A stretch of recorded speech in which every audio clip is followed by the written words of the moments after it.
என்ன ரீசன் கேட்கலான்றதுக்காக ஒரு meeting arrange பண்ணியாச்சு. சீக்கிரம் சொல்லுங்க, என்ன ரீசன்? நம்பவே மாட்டேன். ஒரு மீட்டிங்லயே நான் கேட்கிற வார்த்தை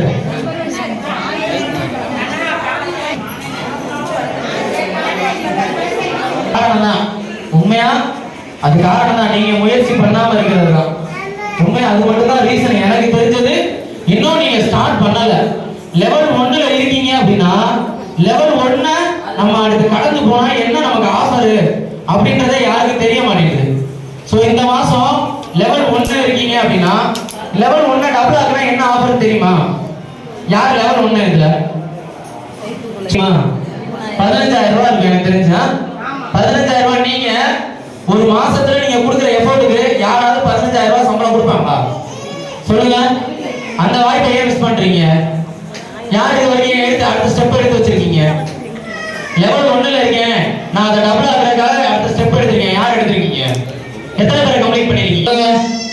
யார் லீடர்ஸ்? யாருன்னா ஆர்எஸ்ங்களா? எல்லாரும் ஏன் சம்பாதிக்கணும்னு நினைக்கிறேன் சொல்லுங்க. பக்கவாட்டிகள் அந்த அளவுக்கு சம்பாதிக்கணும்ன்ற ஆசை எனக்கு. உங்ககிட்ட சொல்லி இதை பத்தி தெளிவுபடுத்தணும், ஆக்கணும் அப்படின்னு ட்ரை பண்ணிக்கிட்டே இருக்கணும் நீங்க. அப்பதான் முன்னாடி கொண்டு வர முடியும். ஸோ இந்த மாசம் ஆஃபர் நிறைய கொடுத்துருக்காங்க எனக்கு தெரிஞ்சு. ஸோ லெவல் 1 முடிக்கிறீங்க அப்படின்னா 1 கிராம் தங்கம் தெரியும்ல எல்லாருக்குமே. 5 பேர் கொண்ட குழுவை முடிக்கிறதுக்கு எந்த முயற்சியுமே எடுக்கல. வெறும் அந்த 3 சிக்னல் மட்டுமே சம்பாதிக்கணும் அப்படின்னு நினைக்கிறாங்கல்ல, அது அவங்களோட வருமானத்தை அதிகரிக்காது. அதனால உங்களோட முதல் நிலை உறுப்பினராக இருந்தாலும் கூட அவங்கள சொல்லுங்க, உனக்கு கீழே 5 பேரை டெவலப் பண்ணு, அப்பதான் வார சம்பளம் வாங்க முடியும், அப்பதான் அடுத்த கட்டத்துக்கு உன்னால நகர்ந்து போக முடியும் அப்படின்றத எல்லாருமே இன்ஃபார்ம் பண்ணிடணும். ஓகேவா? மறந்துடக்கூடாது. 5 பேர் கொண்ட குழுவை கன்ஃபார்மா முடிச்சிருக்கணும். அடுத்து அடிக்கடி காரணம் இல்லாம கூட்டங்கள்ல கலந்துக்காம இருக்கக்கூடாது. ஒரு லீடர்ஸா இருக்கீங்க அப்படின்னா ஒரு பெரிய டீமே இருக்காங்க. யார் அப்படின்னா துர்காக்கா, போதமண்ணக்கா, வினோத்வமா, பூவரிமா, நிறைய பேர் இருக்காங்க. எல்லாரும் இருக்கீங்க. ஆனா சிக்னல் கட் ஆயிடுச்சு, நீங்க ஒரு பொண்ணுகிட்டே போவீங்க. உங்க குழு தலைவர்கிட்ட கேட்டிருக்கீங்களா என்னைக்காவது ஏன் சிக்னல் கட் ஆயிடுச்சு அப்படின்னு? ரீசன் பாண்ட் சாட்டா எடுக்க கூடாதுன்னு யாராவது கட்டாயப்படுத்துறாங்களா? 20% எடுத்துக்கலாம் தெரியும்ல. அது எல்லாருக்குமே அலோவ் பண்ணிட்டாங்க. அதாவது 20% இருந்தாலும் நீங்க பணம் எடுத்துக்கலாம். பணம் லாஸ் ஆகக்கூடாது அப்படின்னா கொஞ்சம் டைம் பீரியட் எடுக்கும், வெயிட் பண்ணி எடுக்கிற மாதிரி வரும். சரியா? பணம் எடுக்கிறதுக்கு நிறைய பேர் பாத்துக்கீங்கன்னு கேள்விப்படுறேன்ப்பா. அப்படிதானே? சொல்லுங்க. அவசியமே கிடையாது ரிச்சர்ட் சோரஸுக்கு. சரியா? நம்ம சாருக்கு அது அவசியமே கிடையாது. இந்த நிறுவனம் 2017லயே ஸ்டார்ட் பண்ணிட்டாங்க. ஒண்ணு நல்லா புரிஞ்சுக்கங்க, எஃப்கியூல்ன்றது ஒரு நிறுவனம். விஜி இன்வெஸ்ட்மெண்ட், விஜி எக்ஸ்சேஞ்ச், எஃப்கியூல் எக்ஸ்சேஞ்ச்ன்றது எல்லாமே அதுல பார்ட்னரா ஜாயின் பண்ணி ஒர்க் பண்றாங்க. சோ 8 வருஷத்துக்கு அக்ரிமெண்ட்.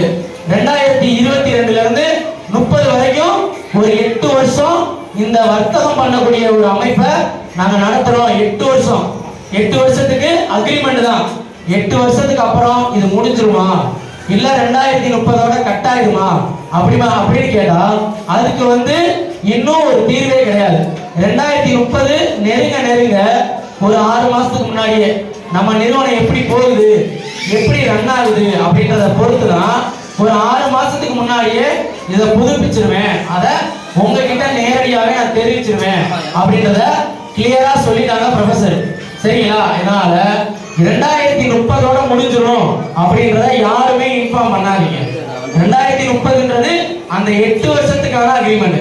நீங்க சொல்லுங்க, என்கிட்ட சொல்லும் போது இந்த நிறுவனம் ஸ்டார்ட் பண்ணி 2022ல ஆரம்பிச்சு 30ல முடிஞ்சிடும், 8 வருஷம் நம்ம பண்ணலாம் அப்படின்னு சொல்லும் போது இதுல நம்ம போய் எவ்வளவு எடுக்க போறோம், போய் ஏதாவது பணம் லாஸ் ஆயிரும் அப்படின்னு அந்த தாட்ல தான் நானும் உள்ள வந்தாலும். இப்போ நான் கிட்டத்தட்ட 1.5 வருஷம் ரன் பண்ணிட்டேன். நான் கேட்ட அதே கொஸ்டினை இன்னமும் ஒரு 4 மாசம் 5 மாசம் ரன் பண்ற ஒரு குழு தலைவர்கள் கேட்கக்கூடாது. புரியுதுங்களா? நீங்க உங்களோட குழுவுக்கு புரிய வைக்கணும். ஒரு 8 வருஷம் அக்ரிமெண்ட் பண்ணியிருக்காங்க, இது முடிஞ்சிடும்னு தீர்வு கிடையாது. அதுக்கப்புறம் புதுப்பிச்சு பண்றதுக்கு தான் ஒரு நிறுவனம் நல்லா ரன் பண்ணிட்டு இருக்கும் போது பிஜி இன்வெஸ்ட்மெண்ட் சொல்லிட்டு தனியா ஒரு நிறுவனத்தை ஆரம்பிச்சிருக்காங்க. ஓகேவா? இத நல்ல முறையில கொண்டு போகணுன்றக்காக. எதுக்காக அப்படின்னா இப்போ எஃப்யூஎல்ல ஒரு 4 வருஷம் நீங்க ரன் பண்றீங்க அப்படின்னா அந்த 4 வருஷமும் கஷ்டப்பட்டு தான் சம்பாதிக்கணும். எப்படி கஷ்டப்படணும்? உங்களோட 5 பேர் கொண்ட குழுவை நிறுவி அதுக்கான அடுத்த கட்ட நடவடிக்கையை எடுக்கணும். அப்படி இருக்கிற ஆட்களுக்கு தான் பிஜி இன்வெஸ்ட்மெண்ட்னு வேலையே பார்க்காம வருமானம் வர்றதுக்கு ஒரு நிறுவனத்தை ஸ்டார்ட் பண்ணிட்டாங்க. ஸோ அதனால எஃப்யூஎல் வந்து 2030 ஸ்டாப் ஆயிரும் அப்படின்னு கிடையவே கிடையாது. ஸோ தாராளமா நீங்க சொல்லலாம் 2030 ஸ்டாப் ஆயிரும்னு யாருக்கிட்டையும் இன்ஃபார்ம் பண்ண வேணாம். 2022ல இருந்து 30 வரைக்கும் அக்ரிமெண்ட் தான். ஸோ அதுக்கப்புறம் அதை நீட்டிச்சிருவாங்க. பேப்பர்ல கையெழுத்து எழுதி வாங்கிக்கிறேன், ஒரு சின்ன பாண்டு பேப்பர்ல கையெழுத்து எழுதி வாங்கிக்கிறேன். நீ போட்ட பணத்துக்கு 45 நாள்ல நீ பணம் எடுத்துடணும். பணம் எடுத்துடணும். இதை இன்ஃபார்ம் பண்ணுங்க. முதல்ல 45 நாள் கழிச்சு 1100 வந்துடும். இந்த சிக்னல் எவ்வளவு வரும்? 5 6 கூட ஆரம்பிச்சிடும். ஐயோ இந்த டைம் எடுத்தோம்னா முடிச்சு அப்படின்னு சொல்லி அவங்க விருப்பப்பட்டு தான் அடுத்த கட்டத்துக்கு முயற்சி பண்றாங்க. ஆனா 45 நாள் நீங்க பணம் எடுத்தா 50,000 எடுக்க முடியும். அந்த 45 நாள் கழிச்சு பணம் எடுக்குன்னு சொன்னா அவங்க தான் விருப்பப்பட்டு எடுக்க மாட்டேங்கிறாங்க. புரியுதுங்களா? 45 நாள் பணம் எடுத்துடலாம். அப்ப இனிமே வர எல்லாத்தையும் என்ன இன்ஃபார்ம் பண்றீங்கன்னா 45 நாள்ல நீ பணம் எடுக்கணும். அதுக்கு நான் கேரண்டி கொடுக்குறேன். ஓகேவா? ஓகே தானே? 45 நாள்ல நான் கேரண்டி கொடுக்குறேன். நீங்க கேரண்டி முடிஞ்சுக்கங்க. நான் கேரண்டி கொடுத்த 5 பேருமே 45 நாள்ல பணம் எடுத்துட்டாங்க. அவங்கள்ட்ட நான் பேப்பர்ல கையெழுத்து எழுதி வாங்கியிருக்கேன்.